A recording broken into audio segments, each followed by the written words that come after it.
आज मला तुम्हाला सर्वांना एक आनंदाचा प्रसंग एक्सप्लेन करायचा आहे. प्रसंग ऐवजी आपण त्याला एक माझ्यासाठी एक समाधानाचा क्षण बोलू शकतो. आज मी एक पालीमध्ये वर्कशॉप घेत होते लहान मुलांचं, तेव्हा दरवाजाजवळ एक वयस्कर व्यक्ती आले. कदाचित बल्लाळेश्वर मंदिराचे ते पुजारी असावेत असं मला वाटतंय. ते आले, ते बोलले मला एक पेन आणि पेपर मिळेल का, मला आवड आहे कलेची. मी त्यांना दिलं. त्यांनी ड्रॉइंग सुरू केली. मध्ये मध्ये मला विचारत होते, मी तुमचा वेळ तर घेत नाही आहे ना. देन त्यांनी ते त्या प्रोसेसमध्ये पूर्ण गुंतून गेले. ते मला एक्सप्लेन करत होते की त्यांच्या वेळी ते कसं वॉटर कलर ॲक्रेलिकमध्ये ड्रॉइंग्स करायचे, बट त्यांना आता वेळ नाही मिळत. आधी एक हरिण बनवलं, देन हेजिटेट करत होते पुढचं बनवू की नको. मी त्यांना एनकरेज केलं की बनवा म्हणून.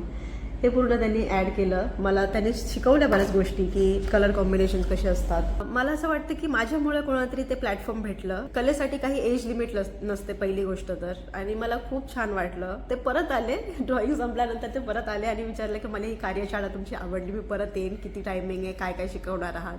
And I am very excited. मला खूप छान वाटतं की मी जे काही करते मी ह्यासाठीच करते. दॅट ते जे सॅटिस्फॅक्शन लेवल असतं त्यांच्यासाठी पण आणि माझ्यासाठी पण, की त्यांनी थोडासा मोमेंट स्वतःसाठी एन्जॉय केला आणि ते माझ्यामुळे मिळालं. मला त्या गोष्टीचं सॅटिस्फॅक्शन आहे. अँड आय होप मी हे काम करत राहू आणि असे मोमेंट्स परत येत राहतील, असे लोक मला मिळत राहतील कोणत्याही एज ग्रुपचे. आणि मी ज्यांना शिकवते त्याचं काही एज लिमिट नाही आहे. पहिली गोष्ट तर लहान मुलांपासून मोठ्यांपर्यंत सर्वांसाठी कला ही सेम असते.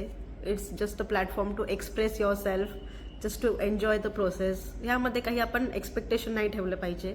ड्रॉइंग पेंटिंग करताना मी तरी नाही ठेवत कधी की मला काहीतरी मिळेल, ऑर्डर्स मिळतील and all. I completely enjoy that process and he does the same.